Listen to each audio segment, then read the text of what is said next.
No, just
Do you still do them at Vandu?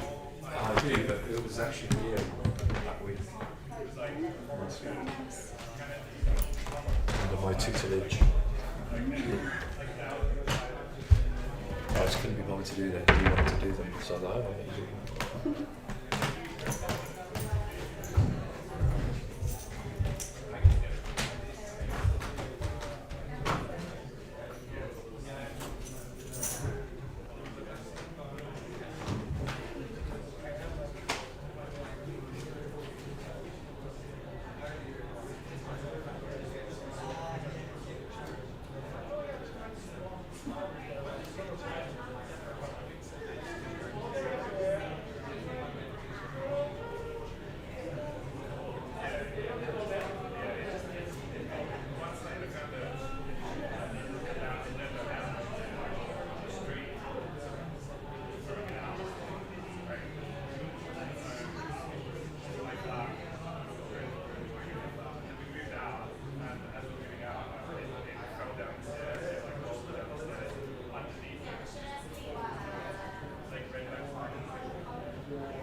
So many people tonight. It's just us. They're probably turning up a little bit later. Yeah, I'm sure they can.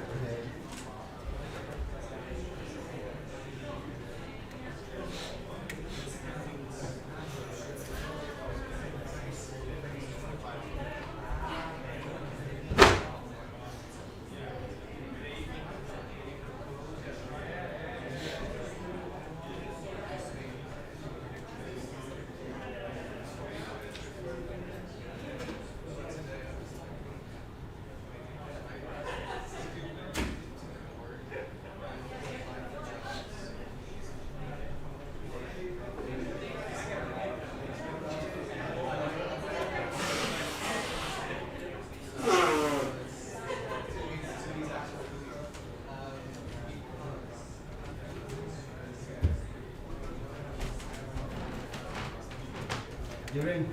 Yeah, I've got one more. Yeah, 7.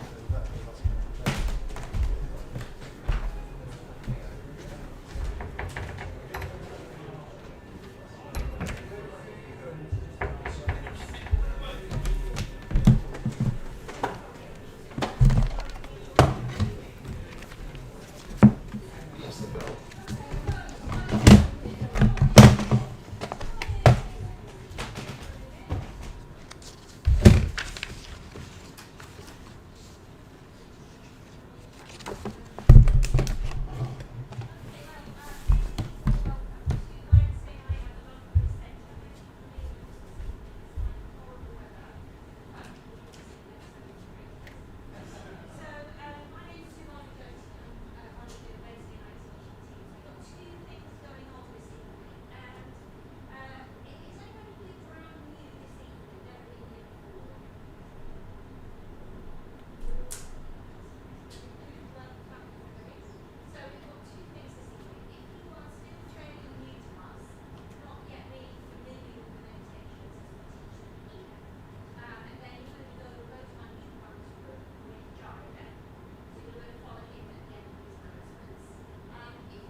Need any blankets? There are some in the corner.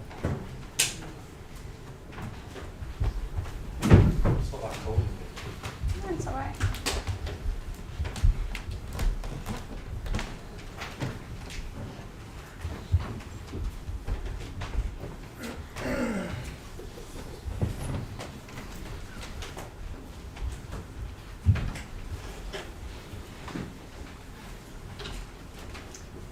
Welcome everyone, so just please get what you need. If you need any extra cushions or blankets.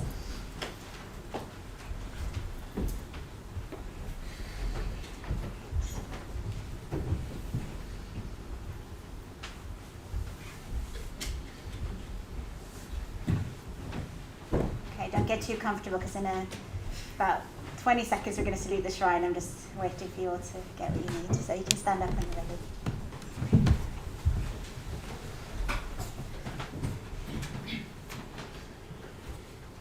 Namo Buddhaya. Namo Buddhaya. Namo Dhammaya.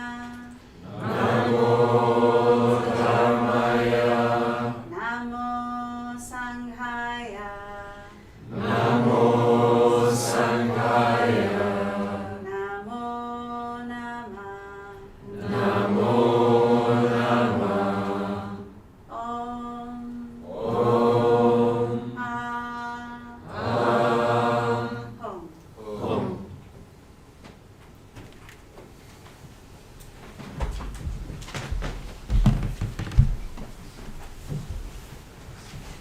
thank you, Liam.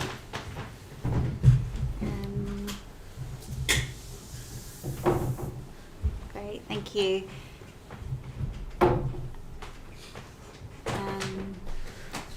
So I'll say a little bit more about this symbol, which we've got on the shrine in a moment. But yeah, say a really warm welcome to everyone. So yeah, Sivana Jyoti was saying we have a double act tonight. So me and Adityavan are going to teach the class together. So this is our third Wednesday as the challenge when we're focusing on mind, reactive and creative. We'll recap a bit on the reactive mind in the first half and then recap a bit on the creative mind in the second half. But let's start with just settling a little bit and grounding. So if you want to set yourselves up for meditation, we'll do about 10 minutes before we go into that.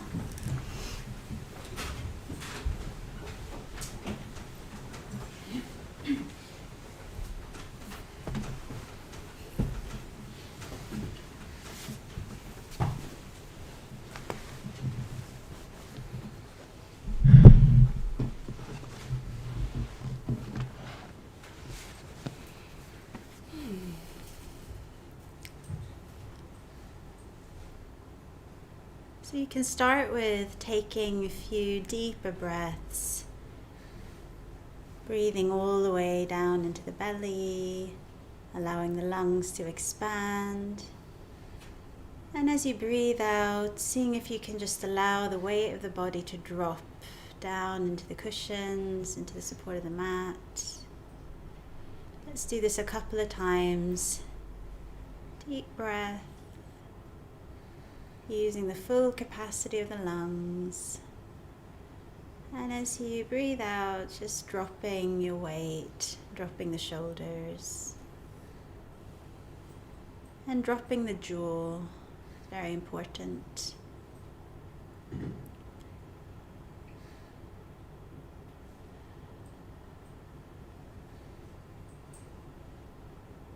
And this really helps us to arrive, releasing any of the pent-up tension from the day.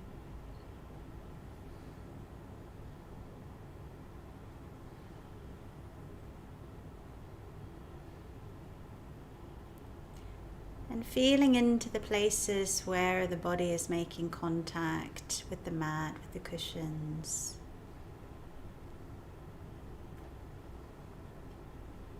Feeling the sensations of pressure. And seeing if you can surrender a little bit more of your weight down into those sensations of contact.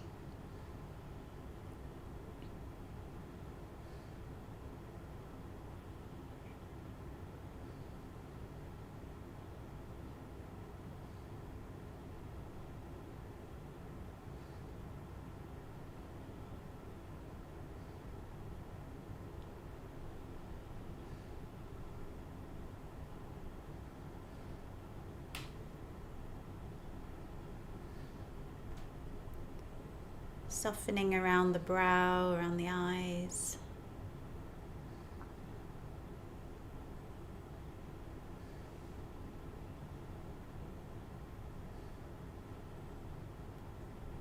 Checking that you're not clenching your jaw.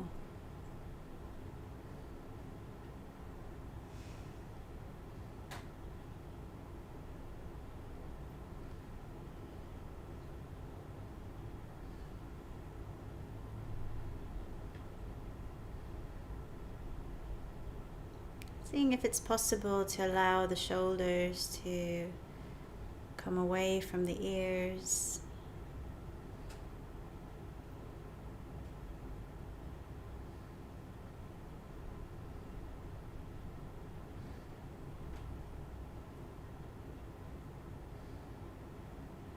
Allowing the hands to be heavy.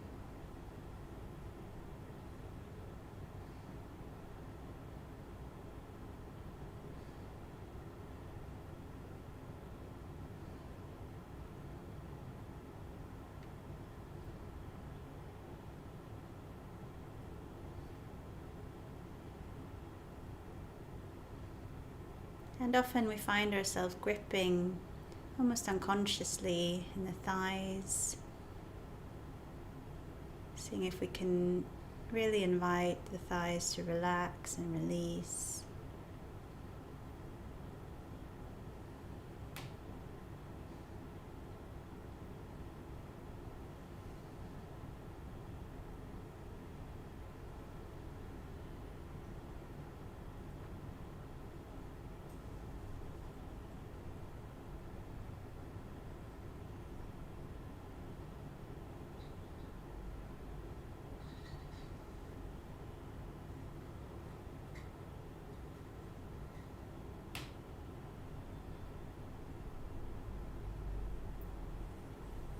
And seeing if we can use the sensations of the breath to support the softening.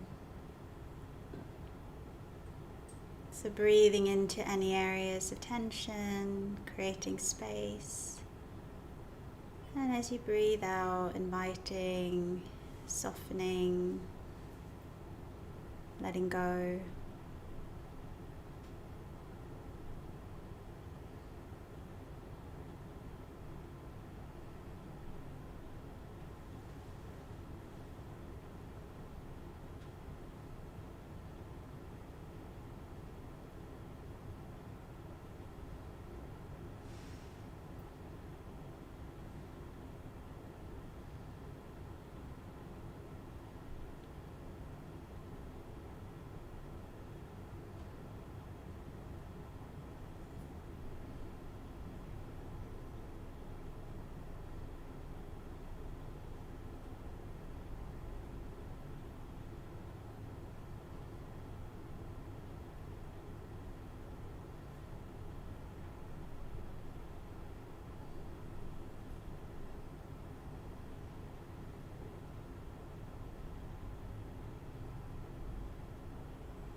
Becoming aware of how you are.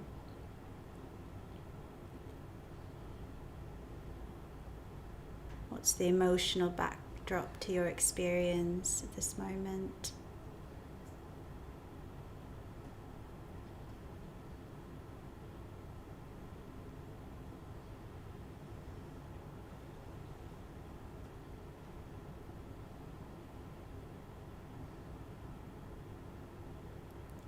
And seeing if you can have a curious and welcoming attitude towards whatever you find.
And for the final few moments, expanding your awareness to hold the whole body,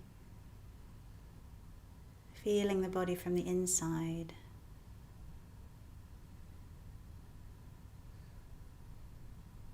Seeing if you can feel the aliveness of the body, not as a concept or an idea, but as a sensation.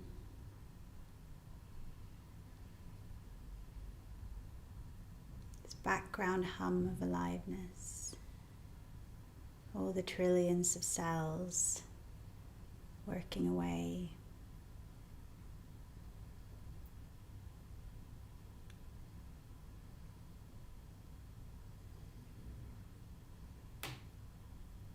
It's like a background vibration.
You can come out of your meditation postures because I'm going to talk for a little bit, and then we're going to meditate again before the tea break.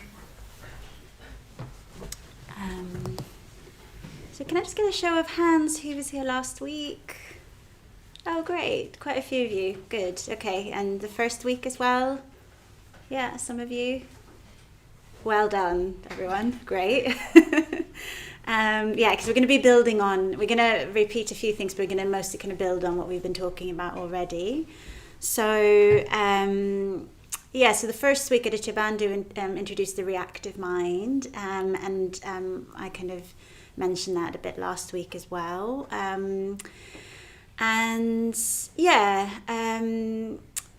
today I want to introduce a nice image that comes from Tibetan Buddhism that we can help us kind of to think about the reactive mind. So the reactive mind is our day-to-day mind. That's the waters that we swim in. That's the mind that we inhabit in our daily lives, and so it's the mind that will just kind of automatically react to stimulus from the outside coming in through our five senses. It's the mind that will kind of, we kind of hear a sound, maybe we like it, and then we kind of move towards it, and we want more of it, or we hear a sound we don't like and we intuitively react. It's that type of just something comes in, some reaction comes out, basically. It's repetitive. The reactive mind can get into kind of habits and oh, hi, yeah, please come in. Okay. So it's repetitive, which means that I'm sure you guys have experienced this in your own lives, that quite often we'll find ourselves reacting in the same way or thinking kind of similar things in similar situations. Often if we don't make a change, and if we're if we come into contact with the same type of input, the mind will react in the same way, so that this change doesn't kind of happen spontaneously. So one example might be, I always think so. I can't remember. I wonder if this is Maitreya Bandhu, but one of the teachers here, I remember saying that if you want to see how much progress you've made as a Buddhist, go home and stay with your family for a few days. I find this like kind of goes really well the first kind of day, and then after that starts kind of going downhill. And it's really interesting because my parents still live in the family home that I grew up in as a teenager, at least some of my life, and then I'll sleep in that room, and then I find myself in those conditions of the room that I used to have as a teenager and my parents being as they are, and very quickly I turn into myself as a teenager. It's amazing, kind of, really, is it? But and it's gotten better over the years. But so it's kind of, it's that sort of thing of like we find ourselves in similar conditions, and the mind kind of will just react in quite similar ways. And then the key kind of characteristic was kind of it's basically like lacking, not unawareness. It's kind of when we're just on autopilot day to day. So the image that's on the shrine that Liam very kindly brought in for us is, you might want to kind of in the break come a little bit closer so you can look at it. It's called the Tibetan Wheel of Life. And so it comes from a tradition of Buddhism called Vajrayana, which it's a lot about kind of using symbols to help us to understand our experience a bit better. And so the Wheel of Life is a really interesting symbol for the reactive mind, effectively. And I think the key thing, there's lots of detail on this, and we're not gonna, because this is yeah, this is primarily a meditation class on Wednesdays. I'm not going to go into loads of detail about what everything means, but the key symbol here is I think the wheel, first of all. So this sense of the wheel just goes round and round and round. Nothing changes. The wheel will just keep going in that motion. So that's the that's the kind of repetitiveness of the reactive mind.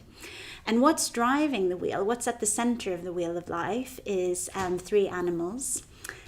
So you have the cockerel, you have the snake, and you have the pig. And these animals symbolize the forces of, so let's just try and get these right. So greed, hatred, and delusion. So the cockerel represents the greed, and the snake is hatred, and the pig is delusion.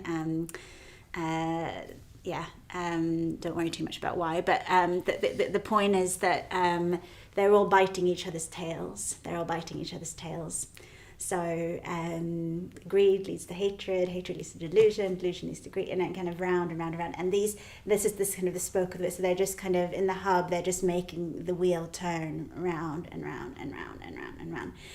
And then around this kind of hub, there's these different realms of human experience. And I won't go into too much detail here, but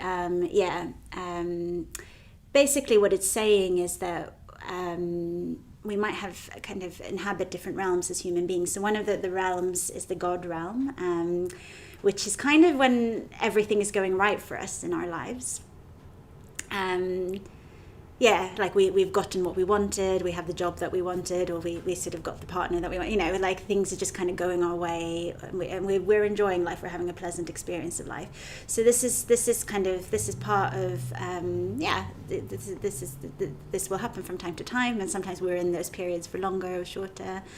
And then another of the realms is the hell realm, and this is when things are really things are really difficult, and we find ourselves in very negative mental states, like mental states like depression, or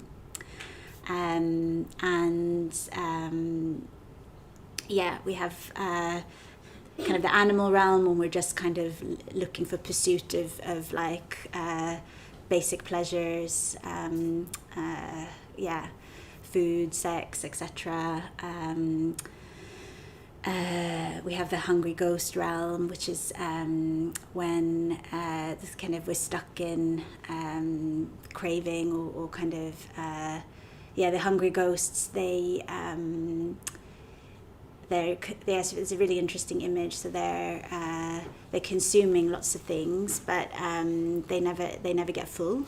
They're always hungry, so they have these kind of holes in their belly. So it's almost like everything leaks out. So it's kind of like an image of how we can be sometimes when we're just trying to kind of compulsively fill a void with whatever we used to do that with, like alcohol shopping, or like compulsive activity, or whatever it is. So there's all of these, I won't go too much into this, but there's all of these human experiences that we can have. Some of them are kind of more positive than others, but the point is that they're all part of the reactive mind, and they're all part of the wheel. And so just because we find ourselves in the God realm, if sometimes things are going our way, we're feeling good, it doesn't matter. It doesn't mean that we've actually come off the wheel. We're still kind of on the wheel, and we're still kind of tied into this like conditioned existence, So, and the conditioned existence, it means that we're kind of at mercy to our environment and to what happens. If something good happens, we're happy. If something bad happens, we're unhappy. We're kind of a bit trapped by what life kind of how life shows up for us. I'm going to just pause here and see if there's anything that you'd like to add, Aditya. I guess just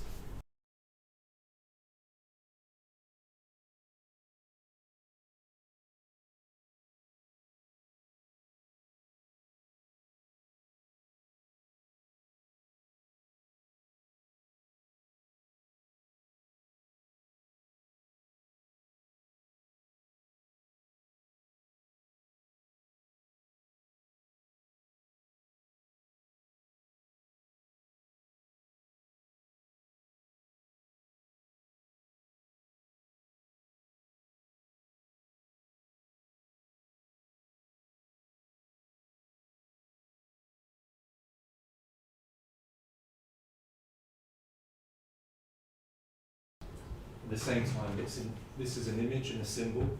So, in a way, a symbol in an image has a sort of power of its own. Like any sort of image or symbol, it's got a kind of force of its own. So, I guess just don't worry too much about sort of mapping your own experience onto this.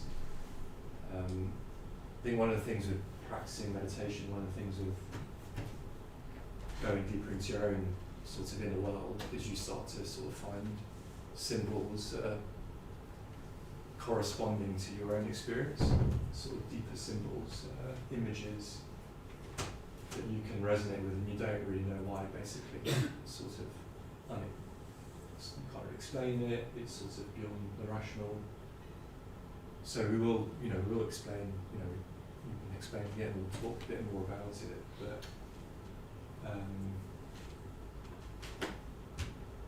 it just is the whole of our existence without wisdom, without full, perfect wisdom, which is what we say in Buddhism leads to the end of suffering.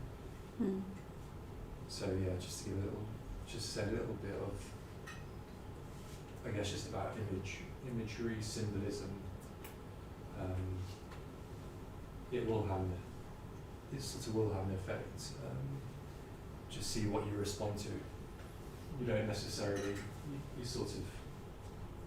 can't know what you respond to, basically, but you probably will respond to some sort of image in there, or at the LBC, or in your life. It's worth sort of, knowing that's important. I'm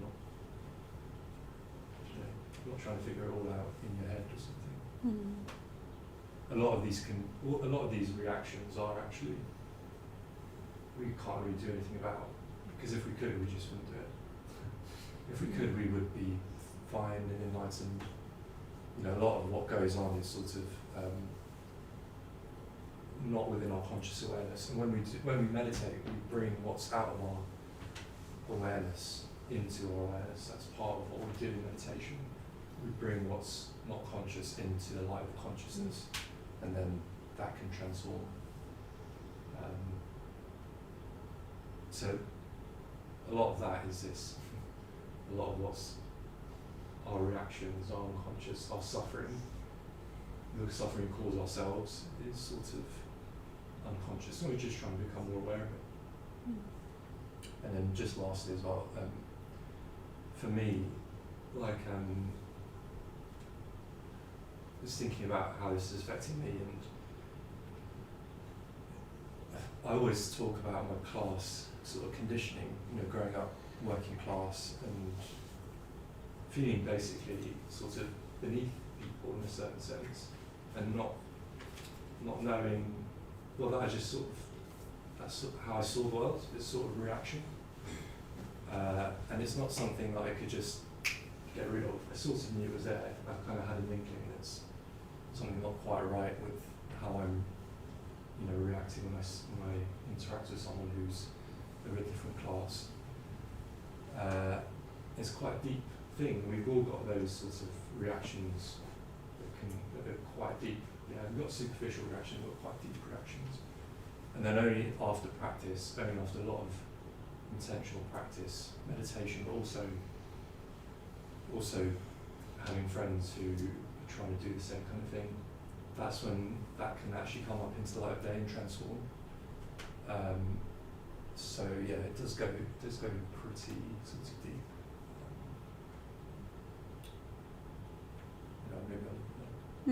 Thank you. Yeah. I think that's a really good point in the sense of. I've also heard people talk about the wheel of life as a mirror. This is a bit of a mirror, because this is what goes on. If we really look at our experience and we really look at our minds, we will be in one of these realms, and a lot of the time our experience will be driven by, and the greed, hatred, and delusion just sounds really strong. We might not be feeling hatred, or we might not be feeling really greedy, but it's this sort of sense of just even subtle sense of like grasping after something that feels pleasant or pushing away something that feels unpleasant, even if it's just very mild or kind of almost barely noticeable. So it can be kind of, we can view this as a sort of mirror, and we will be inhabiting one of these realms. And one of them is the human realm as well, where there's a bit of a mix, more of a mix of kind of pleasure and pain. Yeah, and so, yeah, the point that you were making about we don't have to like worry about that or be hard on ourselves or think that we shouldn't be having those experiences. That's not the way out. We're going to be talking about the spiral a bit in the second half, but the way off the wheel isn't kind of getting annoyed that we're on the wheel. It's kind of actually becoming, so it's sort of coming out of the reactive mind of unawareness is basically awareness, becoming aware and being like, oh, okay, yeah. So if we look at this symbol and we think, oh, is this actually a mirror? Is this what my mind is really like if I really examine it? That's already kind of, in a way, starting to come off the wheel, starting to kind of see, okay, yeah. Oh, okay, this is, if I don't do anything, this is where my experience will take me. I'll keep going round in circles in a certain way. It doesn't necessarily mean like a bad life. It just means it's, it won't go anywhere else. And there is a way for it to go somewhere else. So we'll talk more about that in the second half. So I want to, for the rest of, most of the time before the tea break, just introduce an invitation to meditation. So we're going to be doing the mindfulness of breathing. And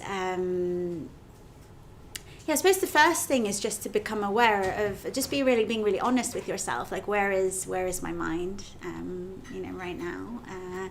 What's going on? And then how do we actually work with the reactive mind? So noticing when it's reacting and letting it go effectively, kind of not going with the reaction, whatever it is. So some examples of this, it could be like something that you're finding a bit unpleasant in your experience. Your experience isn't exactly what you want it to be in the moment.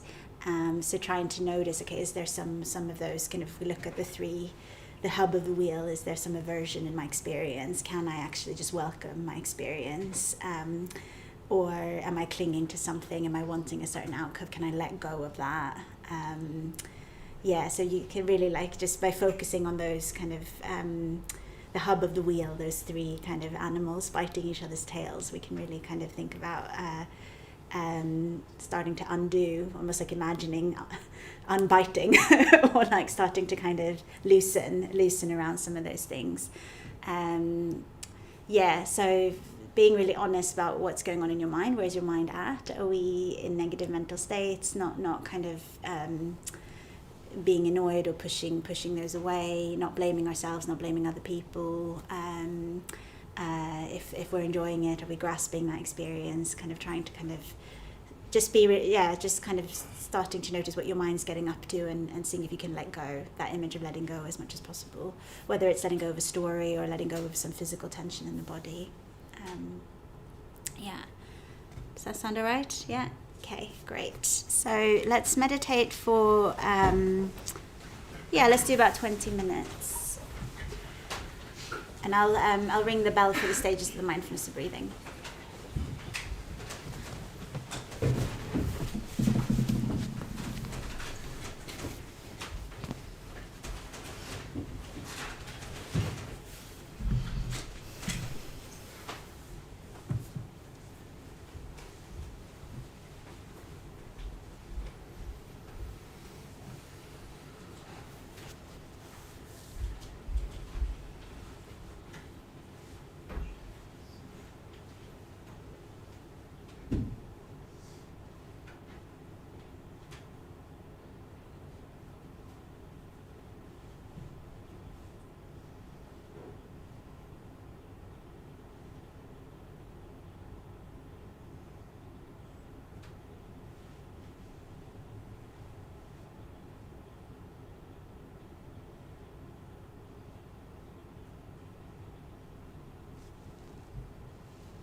So we have just a few minutes before the tea break, and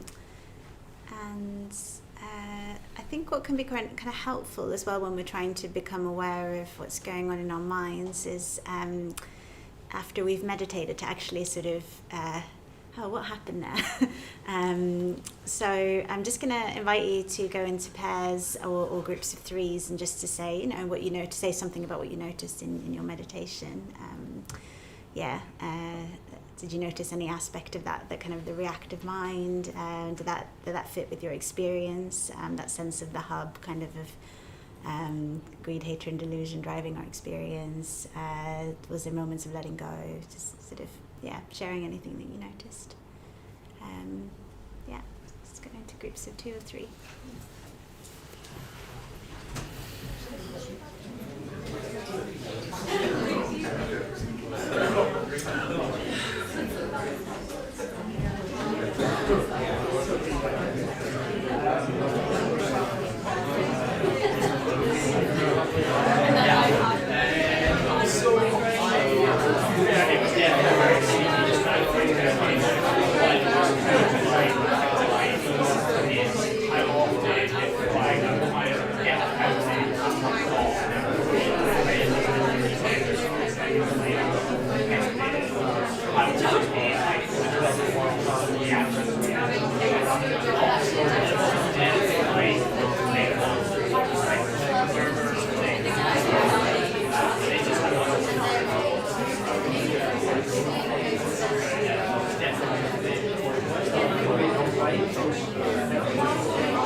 So that's it for the first half. Feel free to take your conversations to the tea break. Just an invitation, if you want to come and have a look at the Wheel of Life up close, you can. I think it's quite a striking image. that's it. Yeah.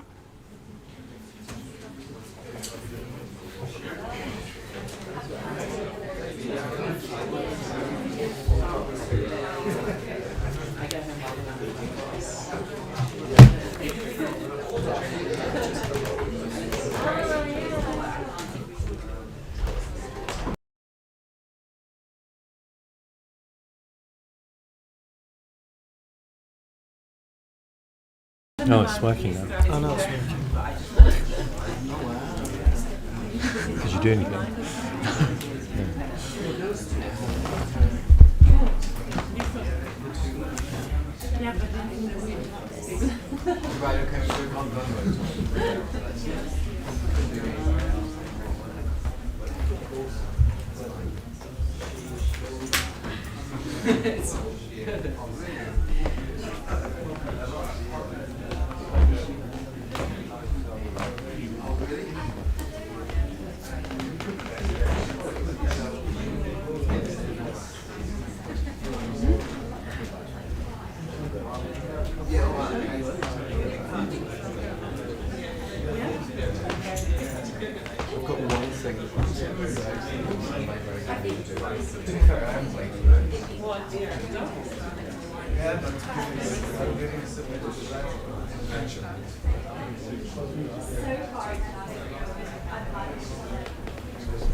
Good, okay, so yeah, we've swapped places.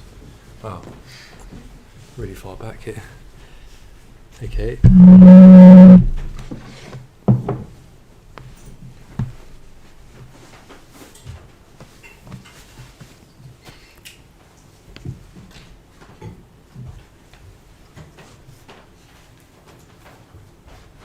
So we talked about obviously we started looking at the wheel of life, and the reactive mind as represented here. Actually, I want to pick up on something Savannah Jyoti was saying in the break, which was about, us being fundamentally sort of kind, good-natured. And I think that's right. We're not sort of bad or often we have an idea that if we look into our minds more and more in meditation, that it might be scary. We're like, I don't want to go in too deep because that could be scary. Actually, often what happens on retreat, say for example on retreat, if you do go on a retreat and you do go into your mind more, is what comes up is much more energy, much more capacity for, more focus, but capacity to take other people in, more kind of other regarding aspect of, I guess that just sort of comes with more depth. So it's not just that we're sort of kind, but there is much more.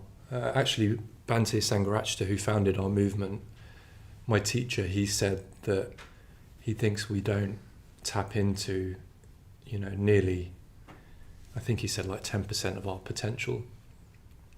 Presumably it's because we often don't go very deep, and we end up in a kind of reactive, habitual, mechanical sort of way of being. And then also, I guess, that made me think, we are fundamentally like that. And,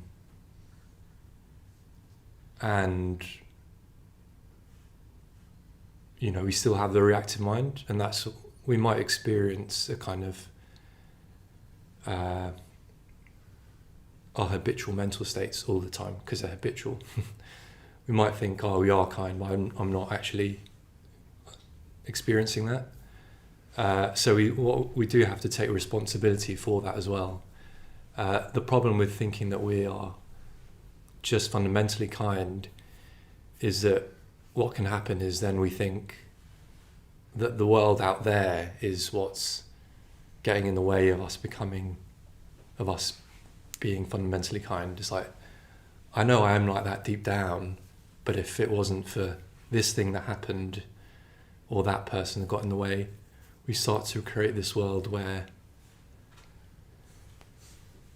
the outer world is kind of getting in the way of our sort of inner riches. So again, that's also not quite right, actually.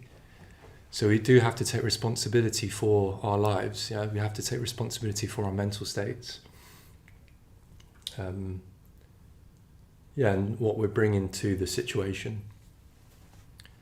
And then one way we can do that, so sort of following on, is kind of going from this cyclic pattern, cyclic reactivity, to what we call the spiral path.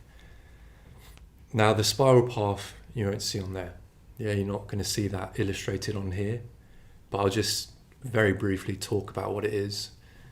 Partly because it's a different formulation to this, but it's a formulation that was,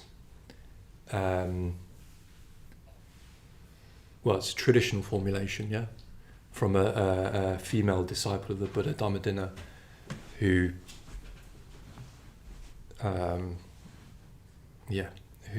sort of taught it. But what it's saying is that, well, actually, there is this going round and round, but there is also a path out of this suffering, a path out of the wheel, and it's more like a spiral. It's more like, it's not wheel going round, it's more like a spiral sort of getting bigger and bigger, and basically progressing, So it's a bit like this in our spiritual life. The Mokshamati was saying to me earlier, she said, when you come up against similar things in your life, particularly with more practice and more perspective, they have a slightly different flavour. And that's a bit of a testament to when you do practice, things keep progressing. The way you see the world keeps sort of progressing.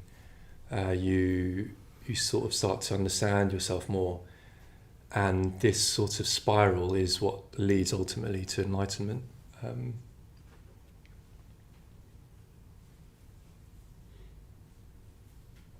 Maybe I'll say a bit more in a sec, but so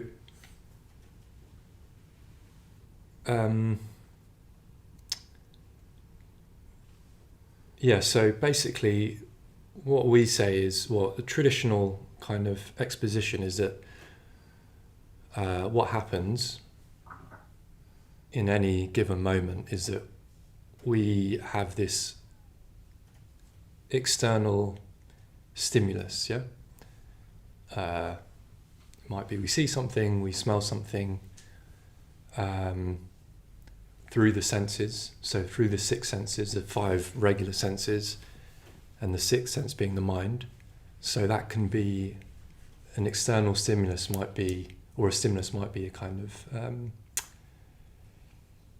something, I don't know, something that you see, something that you hear, something that you smell. And then what happens is, pretty much instinctively, we react. So we push it away if we don't like it, or we want to grasp it if we like it. So, the classic is, and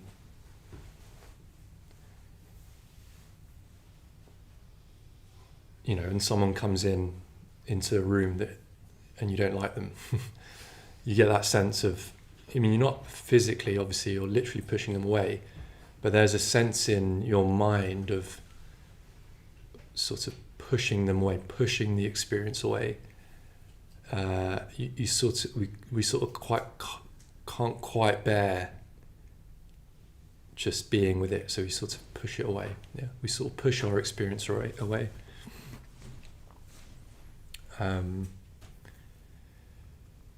So we see someone we don't like, we do that. And then we can have the opposite, if we like something, if we like someone, if we're attracted to someone, we really want them, can they come into the room? We sort of push them towards us, or pull them towards us, don't we? Not literally, hopefully. That's something else. Not for here. But we pull them towards us, and we sort of want something, don't we? We can even feel that. I think particularly it is noticeable in that arena where we can even feel that we sort of want something from someone. So these are obvious examples, but we're doing this all the time, yeah? With stimulus, we're doing it with things we take in from the news. We have a particular way we think about the world, and if we hear news or from a different opposing political party, we react. We don't want to really, we react, or we don't want to hear them, we sort of push them away. We might get annoyed, we might react with anger, with indignation, we feel righteous, or we want to hear what our party has to say, for example. So this is very common, very human. We're not bad for doing it. But what we're trying to do is just be aware. Be aware of the pushing and the sort of grasping. That's all we're doing. You could say that is the whole path of Buddhism. That is the whole path towards enlightenment.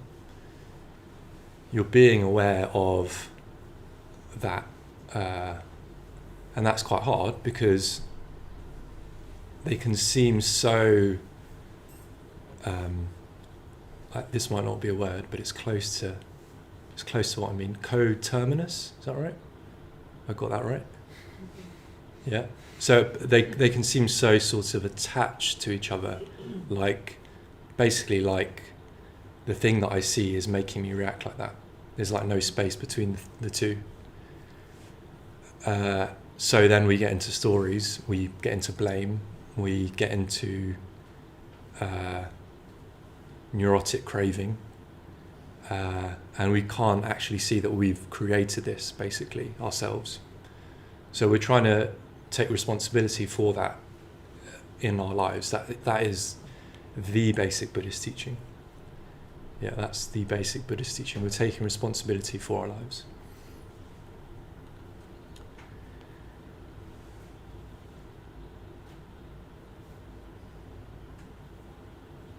Okay. Any thoughts? Just open up. Or any questions rather than comments, just questions.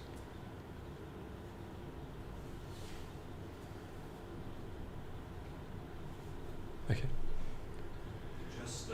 Yeah. I don't mean to be critical, but I'm just wondering, you equated the wheel of life with what I think is the wheel of suffering.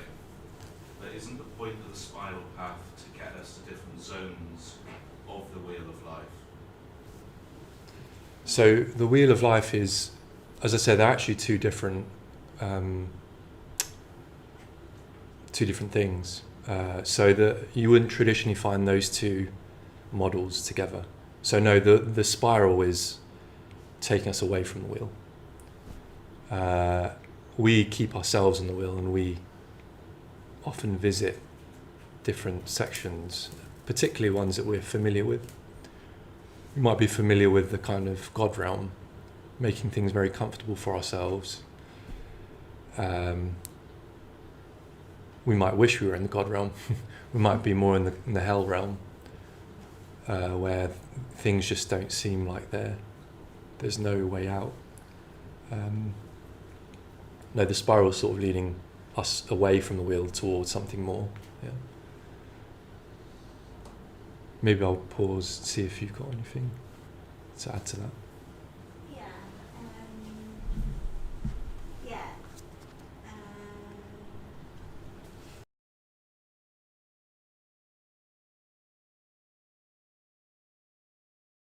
progressing rather than kind of moving around. And there is a point at which we can get off the wheel, which is what Aditya Bandhu was kind of talking about. So it's a very detailed image, the wheel of life, but you have, so in the middle you have the kind of the hub that we talked about, then you have the different realms, the hell and the God realm, etc. And then on the edge there's another, and that's kind of how a conditioned existence maintains itself effectively. So yeah, kind of what in a nutshell what Aditya Bandhu was talking about, sort of how we very instinctively react to a stimulus. So the point at which we can exit the wheel and come on to more of a spiral path is at the point which we notice, okay, so I've had a response, I've kind of,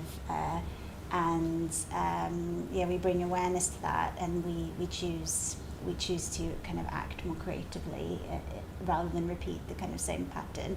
So it's basically the gap between a stimulus and a response. We can think of it like that. So you can see that kind of, it's called the Nidana chain, like the outer bit of the wheel, kind of, there's 12 different steps to it, but one of them is kind of what happens when we come into contact with some stimulus, and then we,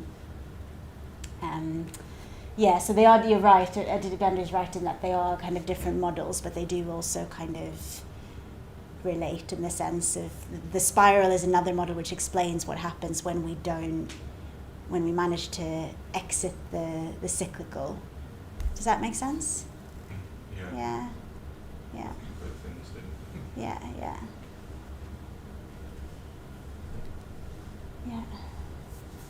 Okay. I'll just say something briefly as well, just have some time to meditate. I keep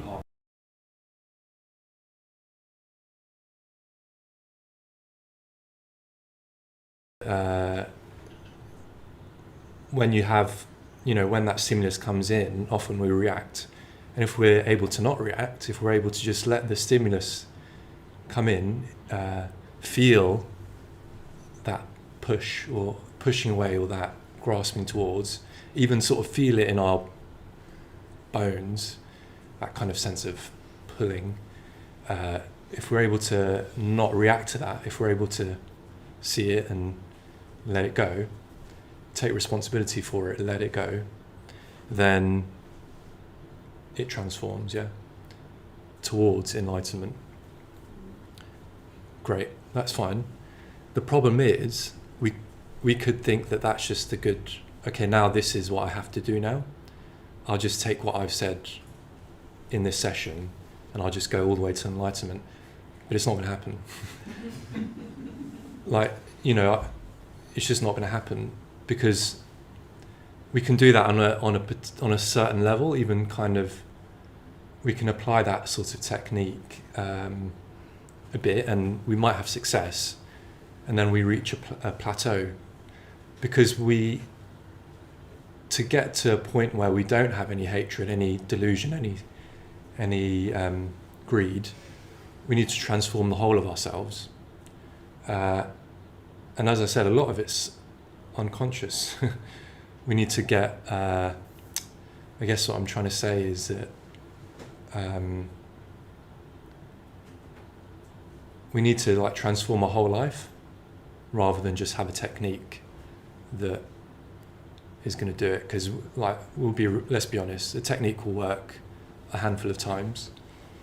The danger is we use one technique here at the Buddhist center, and then we'll go somewhere else and use another technique, and we are digging lots of shallow holes, and we're not digging one hole deep enough to actually see us through our spiritual life more and more. So we need it not to just be a technique. We need our whole life to transform, really. Yeah, so that's the caveat. We're going to meditate. We're going to do metta bhavana, and then we'll end with with a mantra. and just get involved, make an offering if you like. I think we can all try and make offerings today. Of course, if you don't want to, you don't need to, but try and do that. When you're doing that, you can bring to mind what your sort of aspirations for the last, or what you've kind of gained from the last few weeks in terms of what your understanding is about the reactive and creative mind, maybe some images or things that have stood out. And what you're saying is, okay, maybe I don't know all the ways in which I'm reactive, but I want to go towards that. That's what you're saying when you make an offering.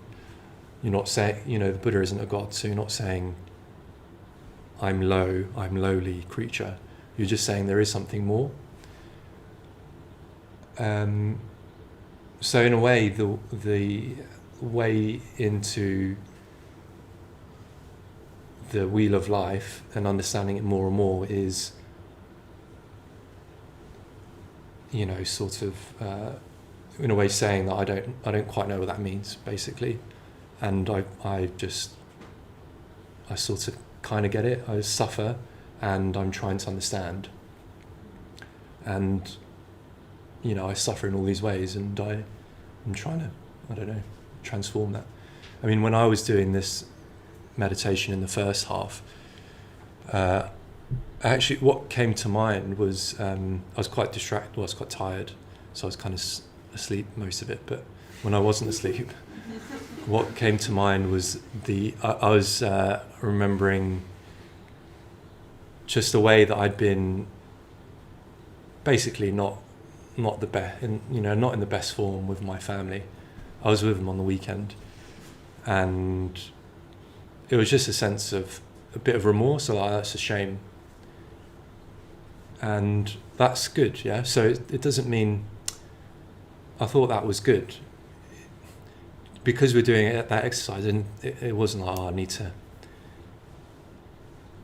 that's still positive. Like, it wasn't like, there's this particular clarity that I need to get to, obsessed with. It's like, we're just opening up our hearts, and that's what can happen. So we don't know what progress looks like necessarily. That's why we're going to do a mantra at the end, to sort of point towards that. Anyway, there is a lot of information about what we've said, really.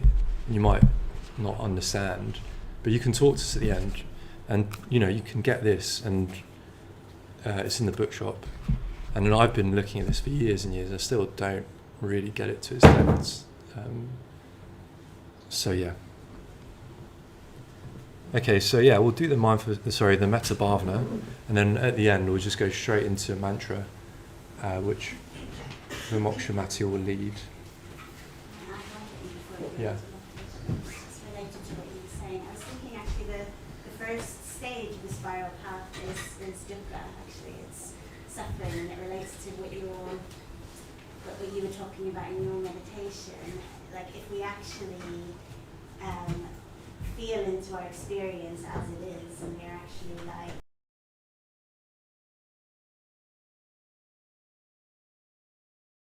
there, that's like a little bit painful, but we don't have to like actually react to that in the habitual ways that we react. We feel the feelings in the body, we allow the feelings in the body, accept them, and then something more creative can happen from that point. So I think that's kind of how we get down to the nitty-gritty of what it means to actually get onto the spiral path, is accepting that, accepting dukkha, accepting the kind of difficulties that's in our experience, and feeling them. So, yeah.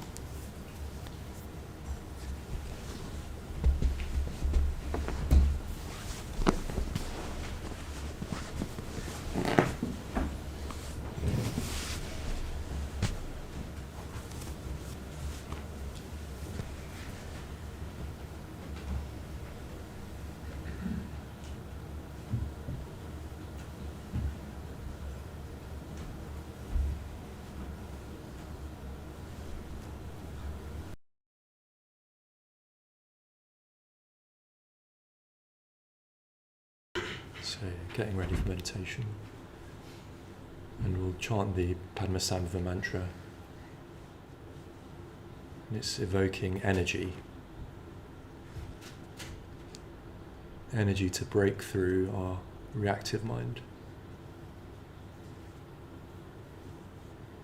So we'll do a period first of the Metta Bhavana.